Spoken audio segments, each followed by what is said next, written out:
विचारवान गुरुमुख सजन मंडली बोलो जयकारा बोल मेरे श्री गुरु महाराज की जय। आज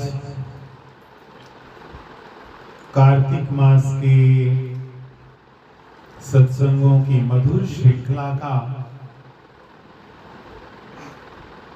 चौथा पुष्प श्री गुरु महाराज जी के पावन श्री चरणों में अर्पित करते हुए श्री गुरु महाराज जी का कोटि कोटि शुक्राना, कोटि कोटि धन्यवाद अदा करते हुए श्री गुरु महाराज जी के चरणों में नमन करते हुए अपने श्रद्धा सुमन अर्पित करते हैं। बोलो जयकारा बोल मेरे श्री गुरु महाराज की जय। ये भक्ति का मार्ग एक ऐसा अद्भुत मार्ग है कि जिस मार्ग पर हम इस मार्ग पर जितना आगे बढ़ते जाते हैं उतनी ही ज्यादा उपलब्धि होती है, प्राप्ति होती है। परमपिता परमात्मा की कृपा से ये शुभ संयोग मिला है और पूर्ण सद्गुरु श्री सद्गुरुदेव महाराज जी का अद्भुत मार्गदर्शन मिला है। अहद की कृपा से क्षण प्रतिक्षण सद्गुरु अपने कर कमलों का सहारा देकर हमें संभालते हैं और हमारी क्षण क्षण संभाल करके हमें हमारी मंजिल की ओर जाने की जो मदद बख्शते हैं, जो कृपा करते हैं। अब इस कृपा का पूरा लाभ लेना ये हमारे ऊपर डिपेंड है। सतगुरु की ओर से, परमपिता परमात्मा की ओर से, हमारे कर्मों की ओर से कोई भी कमी नहीं है। हर प्रकार से हम खुश नसीब हैं। जब भगत साहिब चंद जी ने श्री आरती के पदों की रचना की और उसमें लिखा कि हम जैसे मूर्खन को ग्रह दर्शन देना, तो श्री 108 श्री परमहंस दयाल महाराज जी ने उसी समय जितने सेवक हैं, जितने उस समय उपस्थित थे, जितने आएंगे, उन सब गुरुमुखों को श्री गुरु महाराज जी ने मूर्खन से भाग्यशाली का दर्जा दे दिया। श्री गुरु महाराज की। श्री गुरु महाराज जी ने फरमाया कि आप तो भाग्यशाली हैं, हम जैसे भाग्यन को ग्रह दर्शन देना। यही प्रार्थना कर रहा हूं कि परमात्मा की कृपा की भी कोई कमी नहीं है, सतगुरु की रहमत की भी कोई कमी नहीं है और हमारे पुण्य कर्म भी बहुत हैं। अब जरूरत है कि हम इस अवसर का लाभ उठाएं, इस अवसर को दिल में बसाएं जो सबसे कंपलसरी है। हम जब तक इस अवसर का लाभ नहीं उठाएंगे, सत्संग तो, सत्पुरुषों की संगत तो एक क्षण की भी बहुत है। एक क्षण की, कहते हैं ना कि एक घड़ी आदि से बुनियाद, तुलसी संगत साध की कटे कोट अपराध। एक बुनियाद घड़ी की भी बड़ी महत्वता है। ये तो भगवान के नाम की, सतगुरु की कृपा की ऐसी महिमा है कि अगर भाव कुभाव अनख आलस हूं, नाम जपत मंगल दिसी दस हूं। महाराज जी फरमाते हैं कि भाव को भाव, तुलसी मेरे राम को रीझ भजो या खीज, भोमे पड़े जीमेगा उल्टा सीधा बीज। तुलसीदास जी कहते हैं कि फर्क नहीं पड़ रहा कि आप रीझ कर भज रहे हैं या खींच कर भज रहे हैं। जो जमीन में बीज डल गया तो या उल्टा हो या सीधा वो फलीभूत जरूर होगा।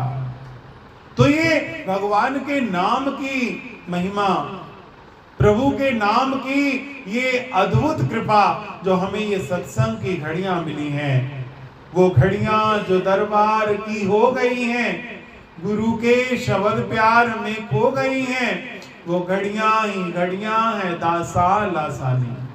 हमें ये गुरु महाराज जी की कृपा से क्षण मिल रहे हैं।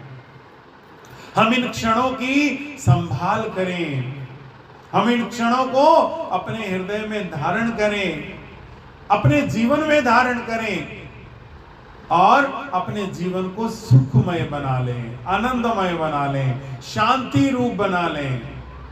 कहते हैं ना कि समर्थ गुरु रामदास महाराज एक दफा अपने कक्ष में विराजमान थे, बड़े सुकून, बड़े रिलैक्स से और बड़ी मस्ती में विराजमान थे। तो वहीं शिवाजी महाराज पहुंच गए। प्रेमियों, ये एक भेद है कि सेवक तो बन जाना आसान है। सेवक बनने के लिए कई बार हमारे पुण्य कर्म मदद करते हैं। जैसे ही हम संतों के सन्मुख जाते हैं, हमारे पुण्य कर्म जागृत हो जाते हैं। जैसे राख है ना, हवा चलती है, अंगारे दबे हैं और हवा चलने से राख उड़ी और अंगारे दहकने लगते हैं। इसी प्रकार हमारे पुण्य कर्म दबे होते हैं। जैसे ही हम संतों के, सत्पुरुषों के सामने जाते हैं तो उनके स्पर्श की हुई हवा से, उनके दर्शनों से, उनके वचनों से हमारे पुण्य कर्म जागृत हो जाते हैं। हमें गुरु मंत्र लेने की कामना पैदा हो जाती है, हम नाम ले लें।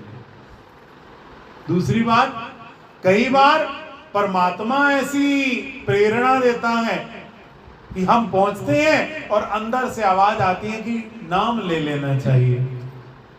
और कई बार ऐसा होता है कि संत आगे से दयालु होते हैं, वो अनायास ही फरमा देते हैं, सहजे ही फरमा देते हैं, नाम जपते हो। अब जो कई बार तो इंसान कह देता हाँ जी जपते हैं, और जब ऐसे संयोग बने हो तो वो कहते हैं नाम तो लिया नहीं है। कहने का भाव कि गुरु दीक्षा लेना, नाम लेना, ये या परमात्मा की कृपा से या गुरु की कृपा से या हमारे पुण्य कर्मों की कृपा से ये पॉसिबल होता है, हो जाता है, संयोग बन जाता है। मगर केवल इतना करना पर्याप्त नहीं है, इसके आगे के स्टेप भी फॉलो करने पड़ते हैं। अब शिवाजी महाराज जो हैं वो पूर्ण शिष्य हैं, छोटे मोटे नहीं है, वो पूर्ण शिष्य हैं। मगर पूर्ण शिष्य होने के बाद भी कहीं कमी है। तो जैसे ही वो देखते हैं कि गुरुदेव बड़े रिलैक्स में बैठे हैं, बड़े सुकून से बैठे हैं, बड़ी मस्ती में बैठे हैं, तो चरणों में प्रणाम करके कहते हैं कि गुरुदेव कृपा करो, मुझे भी दे दो। तो समर्थ रामदास जी महाराज मुस्कुरा के फरमाते हैं, शिवा बा क्या चाहिए, क्या दे दें? बोले जो ये सुकून है ना आपके पास, ये जो रिलैक्स है, ये हमें, मुझे भी ये रिलैक्स चाहिए। तो समर्थ रामदास गुरुदेव मुस्कुरा के फरमाते हैं कि इस संसार में ये बता कि कोई चीज फ्री में मिलती है? कहते नहीं मिलती। ये बात तो आपकी सत्य है। तो कहते फिर अगर तुझे हमारे जैसा सुकून चाहिए, हमारे जैसा आनंद चाहिए, हमारे जैसी निश्चिंतगी चाहिए, तो इसके लिए तुझे कुछ करना पड़ेगा। लोग कह देते हैं ना संतों की बड़ी मौज है। आजकल तो वर्डिंग बदल गई है, ये धंधा सबसे ज्यादा चलता है। लोग अक्सर कह देते हैं बाबा जी बन जाओ, कोई कमी नहीं है।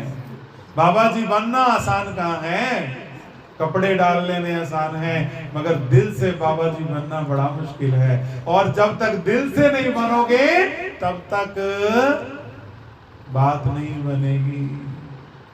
तो समर्थ रामदास जी कहते हैं शिवा, इस संसार में कोई चीज बिना मूल्य के नहीं मिलती, तो हम भी अपनी मस्ती बिना मूल्य के क्यों दें। कहते हैं हुक्म करो, आप आज्ञा करो, क्या कीमत देनी पड़ेगी, क्या दूं जिसके बदले में मुझे ये मस्ती मिल जाए। तो गुरुदेव मुस्कुराकर उसके शाही मुकुट की ओर इशारा करते हैं, ये मुकुट दे दे। तो मन में सोचता है मुकुट, कहते गुरुदेव क्या हुक्म है। कहते अपना राज मुकुट दे दे, आज के बाद तू हमारा नौकर बन जा, तो हम गारंटी देते हैं कि हम तेरे को मस्ती दे देंगे, ये सुकून दे देंगे, ये रिलैक्स दे देंगे। तो मन में सोचता है कोई बड़ी बात नहीं है, इसमें तो टेंशन ही टेंशन है, बोझ ही बोझ है, परेशानी ही परेशानी है, कोई सुकून तो है नहीं। नजर आता है कि सुकून है, मगर सुकून होता नहीं, क्योंकि जितनी बड़ी पदवी होती है 100 वाले अनु फिकर हजारा, लखा वाले जागदे रहंदे ने। जो 100 कमाता है उसको 1000 फिकर होती है, और जो लाख कमाता है उसको कितनी फिक्र होगी, उसको करोड़ों फिक्रें होती हैं। इस संसार में इस भुलेखे में ना रहना कि फिक्र नहीं, फिक्र से बच जाओगे। इस जमाने में फिक्र तो एक ही बंदा बचा है, फिक्र करते बावरे जिक्र करते साध, उठ फरीदा जिक्र कर, तेरी फिक्र करेगा। बस अगर फिक्र से बचना है तो जिक्र करना स्टार्ट कर दो। जब आप जिक्र करोगे तो फिर वो आपकी फिक्र करेगा। होता क्या है, हम फिक्र करते हैं, जिक्र छोड़ देते हैं, और वो कहता है ठीक है तुम निभाओ, फिर निपटाओ अपना झंझट खुद ही निपटाओ। तो समर्थ रामदास कहते हैं राजपाट हमें दे दे और हमारा नौकर बन जा, हम गारंटी लेते हैं कि तेरे को सुकून, शांति, निश्चिंतगी, मस्ती, रिलैक्स सब कुछ दे देंगे। बोले महाराज जी ये कौन सा मुश्किल है, पगड़ी उतारते हैं और गुरुदेव के चरणों में होते हैं, रख देते हैं। तो गुरुदेव फरमाते हैं कि बस अब हो गया, तो बिल्कुल महाराज जी अब उठ के जाने लगते हैं। तो गुरुदेव पुकारते हैं कि शिवा कहाँ जा रहा है। तो महाराज जब तो नौकर हूं, जाऊं गौशाला में सेवा करूं, अश्वशाला की सेवा करूं, लंगर की सेवा करूं। बोले सेवा हुक्म से की जाती है, मन से सेवा नहीं की जाती। जिसको जो हुक्म होता है उसको वही सेवा करनी चाहिए, उसी में उसका कल्याण है और उसी में उसको आशीर्वाद मिलता है।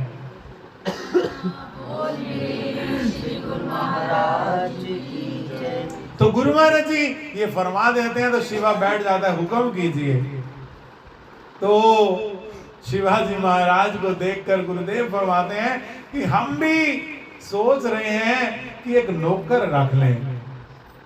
तो महाराज जी बिल्कुल तो नौकर रख लें, क्योंकि अब ये राजपाट हमने भी कभी संभाला नहीं है, हमने भी कभी राजकाज चलाया नहीं है, हम तो शुरू से ही फकीर हैं, हमें इसका एक्सपीरियंस नहीं है, आइडिया नहीं है। तो हम सोचते हैं कि कोई नौकर रख लें जिसके बदले में उसको तनख्वाह दें। राजा कहता बिल्कुल ठीक महाराज जी, आपको कोई नौकर रख लेना चाहिए।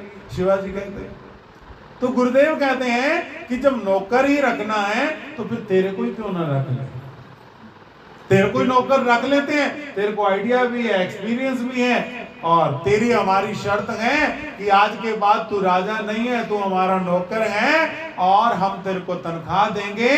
अब हम जाने राज्य का नफा नुकसान हमारी जिम्मेवारी है, तूने सिर्फ सेवा करनी है और सेवा के बदले में तेरे को प्रसाद हमने देना है।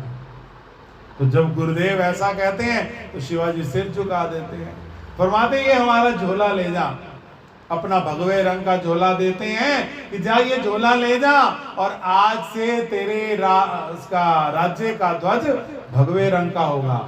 और आज भी महाराष्ट्र का जो ध्वज है वो केसरिया रंग का है। वो किसकी निशानी है, वो समर्थ गुरु रामदास की है। फरमाने लगे अब बता अब क्या बात है। कहते महाराज जी अब काहे की चिंता, आपने तो सब कुछ लेकर भी कुछ नहीं लिया और जो चीज लिया वो मेरे मन की सारी चिंता दुविधा परेशानी आज से आपने ले ली और अपना सेवक बनाकर मुझे कृतार्थ कर दिया। जयकारा बोल मेरे श्री गुरु महाराज की। ये सतगुरु की कृपा है, परमात्मा की ये कृपा है, पुण्य कर्मों की ये कृपा है कि हमें वो सतगुरु ऐसा मिला देते हैं। वो फरमाते हैं ना कि मेरा मारा फिर जिए हाथ ना लहू कमान। भगवान सतगुरु फरमाते हैं कि मेरे पास ज्ञान का ऐसा तीर है, अगर मेरा मारा फिर दोबारा जीवित हो जाएगा तो हम सारी जिंदगी कमान नहीं उठाएंगे। सतगुरु मेरा शुरुआ करे शब्द की चोट, मारे गोला ज्ञान का मेरा ढाए भरम का कोट। सतगुरु ऐसे हैं जो अपने सेवक के सारे वहम भरम शक गुंजाइश रहने नहीं देते, खत्म कर देते हैं, उसको हमेशा हमेशा के लिए बेफिक्र कर देते हैं। कल भी भजन गा रहे थे ना सत्संग में, पल्ला हारा वाले दा फड़ के हो गए बेपरवाह।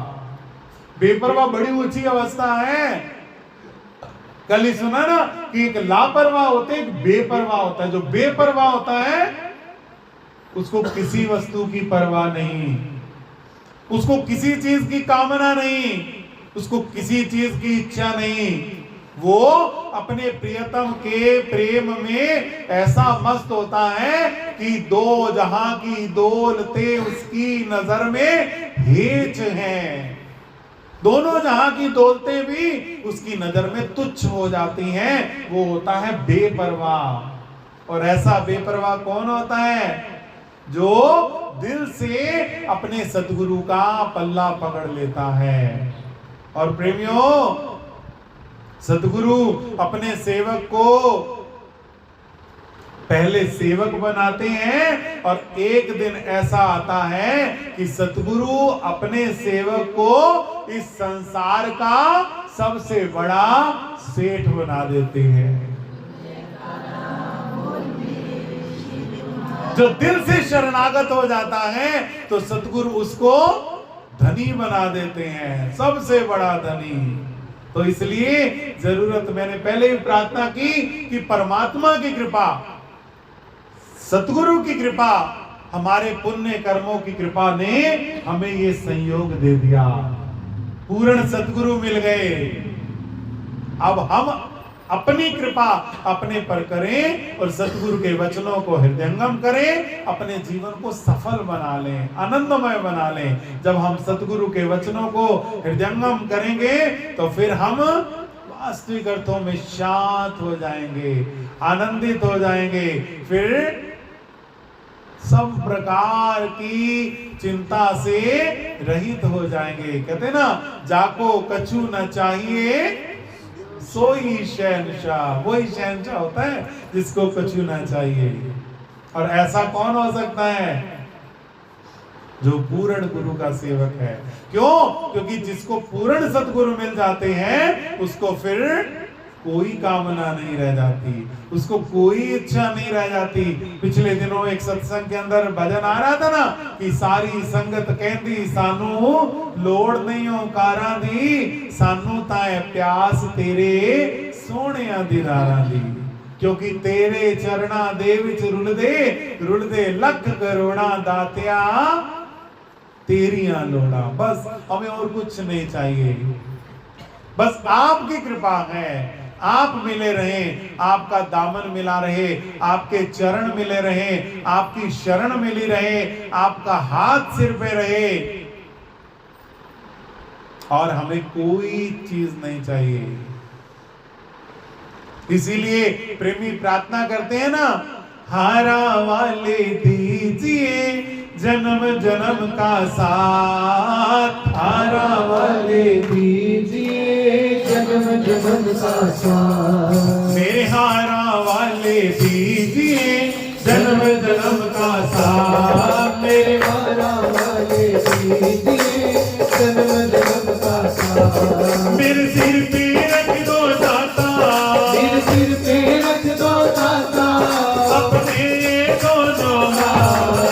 तारा वाले दीजिए जन्म जन्म का साथ मेरे मारा वाले दीजिए जन्म जन्म का साथ हम की धूप न कभी सताए ऐसी कृपा करना जी।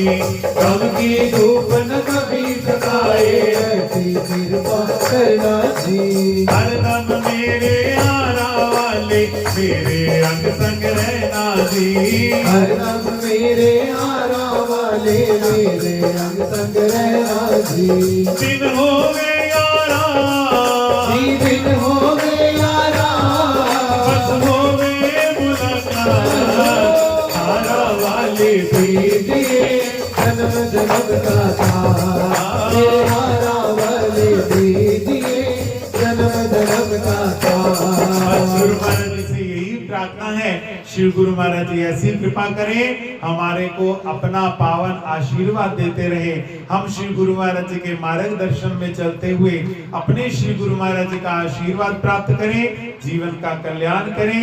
आज की इन मंगलमय घड़ियों के लिए सभी गुरुओं को लाखों लाख बधाई हो, बधाई हो, बधाई हो। बोलो जयकारा बोल मेरे श्री गुरु महाराज की।